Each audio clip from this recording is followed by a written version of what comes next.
So we'd like to welcome Mark Jacko Jackson and Warwick Capper to Sporting Sport Opinions, two of the biggest stars we're ever going to see on this show ever. Oh, don't say that. Well, we had Peter earlier. Yeah. Are you bigger than Peter? Oh, no. I don't like the competition these days. But to tell you the truth, when I was young and vibrant, I think competition was good. But, grow the competition as you get older. You just work with it. Well, you do. But, things change constantly, and I don't think that's necessarily a good thing. Not always, but it was great having you here tonight in Bunbury. Yeah, well, we've been doing this a long time. This isn't just something new. This, we were here 8 years ago. It's taken that long to get back here. We work all around the country with Comedy Under the Stars. We've worked nationally everywhere. We've gone to every third world shithole in Australia, and we're proud of it. We don't sit on our asses or our laurels and waiting for everybody to give us a hand. We get out and present ourselves to the public, give them an opportunity to come and hear us talk, and they get very well entertained. Which is good, which is a message that we should be sending to all the dole bludgers that are coming through in Gen Y. Oh, look, yeah, well, please. This Gen Y, Gen X, what's the other stupid thing? What is this shit? At the end of the day, right, we're Australians, right? We're Australians. We're getting polluted by every third world shithole around around the world. And, I just, the more that people get, the more people want, and until the government becomes strong, grows a spine and says, stop it, we're not frigging doing it, we're looking after our own, starts changing, your passports to nationals and citizens, with citizens' rights being supported in a higher regard because of past relations that have fought in wars that have actually done something for the country and fought for the country. Yep. I think that's when people can call Australia Australia. Yep. It's not just people come over.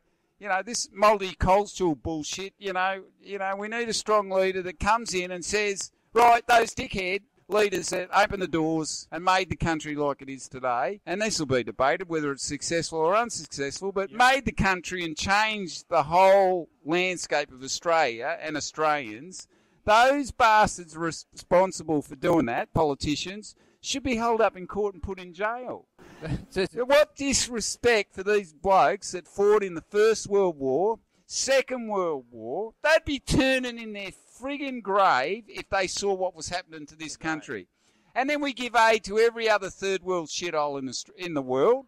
What about, these poor kids that are living a kilometre from the GPO in Melbourne, for instance? We don't know too much about Victoria because we focus on Queensland. Yeah, but I'll just tell you a story. You're Australian, aren't you? Oh, very much so. Yeah, well, I'll give you a name of a good doctor to straighten up those eyeballs too. Look, you got one looking at me and the other one's looking at the barmaid over there.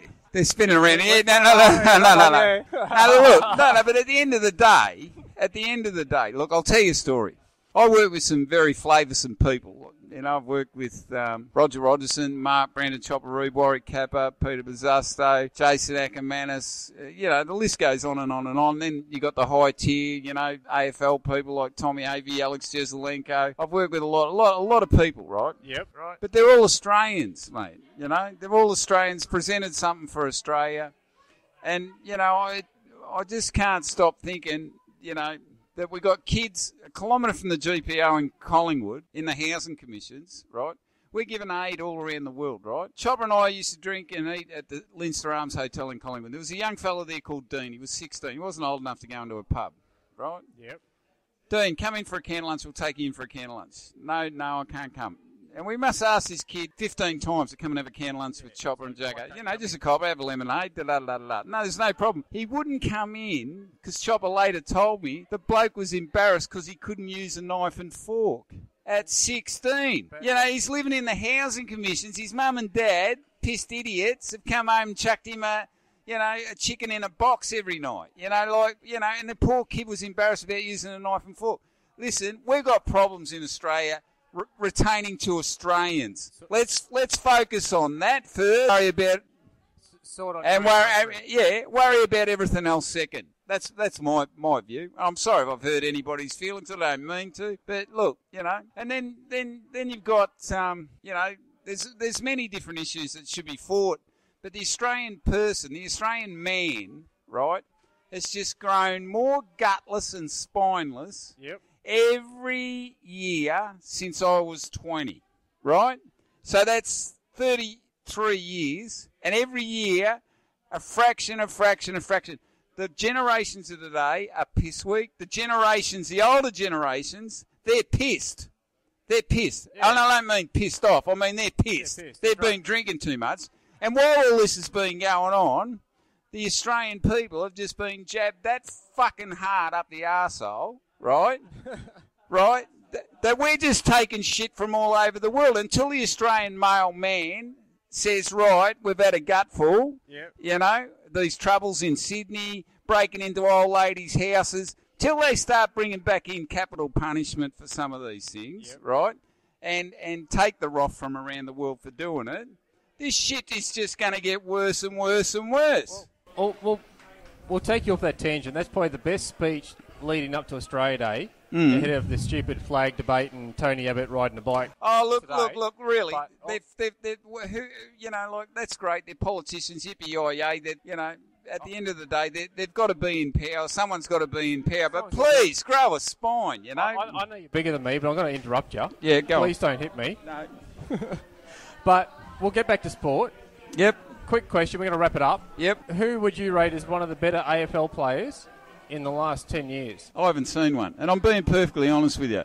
The game today, 10 years, in the last 10 years, there's been that many rule changes and everything like that.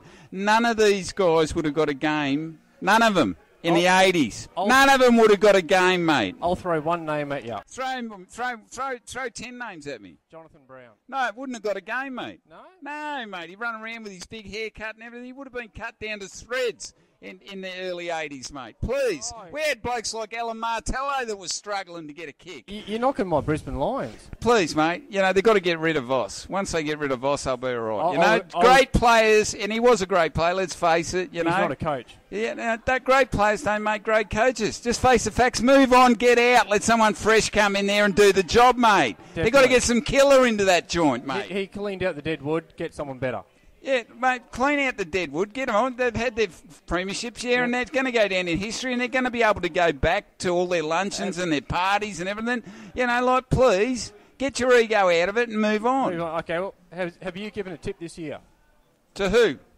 AFL Premiership. I'll give you a tip. Be good to your mother. That's fair enough. And happy Australia Day. Definitely happy Australia. Great having you on, Jacko. It's been an absolute slice.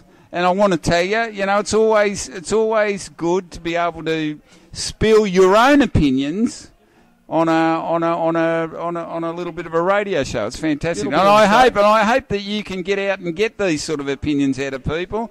Tell people what they really think instead of this bullshit marshmallow that you get on this mainstream radio, TV, and this media, which is really crutched, and all these bosses are thinking and benefiting from it. Where we need more people like you that give you a chance to really freely throw out your own opinions. And that's what we're about. That's very good. Cool. All right. Well, where's your next show? Yeah, we're off to Yeppoon, if we can get through, on Sunday at the Capricorn Tavern, and we'll swim there if we have to. But yeah, the show must go on, and then after that we've got 10 shows in Melbourne. So and the Broadbeach Cats next Saturday night. Have you got that excellent gentleman next to you with the snake boot shoes? I'll hand him on, and I'll hand Warwick Capper on. I'm sure that'll be an interesting interview. Definitely. Yeah. Yeah, fucking amazing. I don't know if the show can handle someone like Warwick Capper, though. Number one fucking player in Australia, mate. How are you? How's everyone going? Excellent. So, good. Number one personality in the world. Just ask me. No, it's been a great night. Well, I'm a little bit tired, but it's nice to be speaking to you. We had a good turn up tonight, so everyone laughed, and we raised some money, so that was the main thing, wasn't it? That's the main thing. Raise money. Does anything go back to charity? Yeah, we do. We donate a bit to charity. I'm in with a variety club. That's our club of choice. I've been with a variety club for 20 years. They gave me the sporting personnel of the year in '87. Excellent. I've raised about $500,000 for them, at least $1 million over the years. Well, we're aiming for about $500, I think, at the moment. So yeah, I've been doing it for 20 years. Very good variety club. They brought a lot of buses for underprivileged kids, and they do a great job, mate. What's your plan for this year? Anything big on the horizon? Any big shows? Probably do 100 stand-up gigs.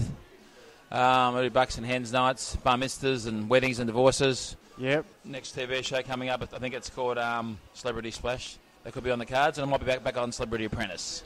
Oh, excellent. Where I might get fired again in 2 days.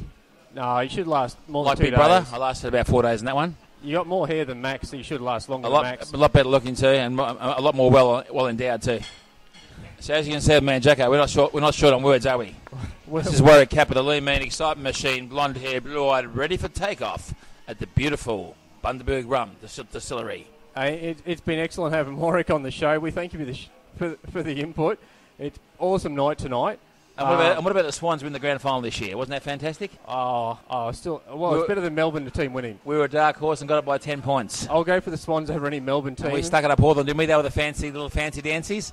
And the strong Swans, my team, came through with a compelling best grand final in 20 years. Except for 2001, 2002 and 2003. Yeah, that wasn't bad. I played for that team too, yeah. They weren't bad. They weren't bad. They weren't all bad. I wish I was playing those 3 premierships. Would have been great. Excellent. Well, thanks, Warwick. Great to have you on board. Good on you, boys. See you next year. We might catch you in your poon if we can get up there. And you'll see me on the box shortly. Cheers. Thanks, Warwick. Night.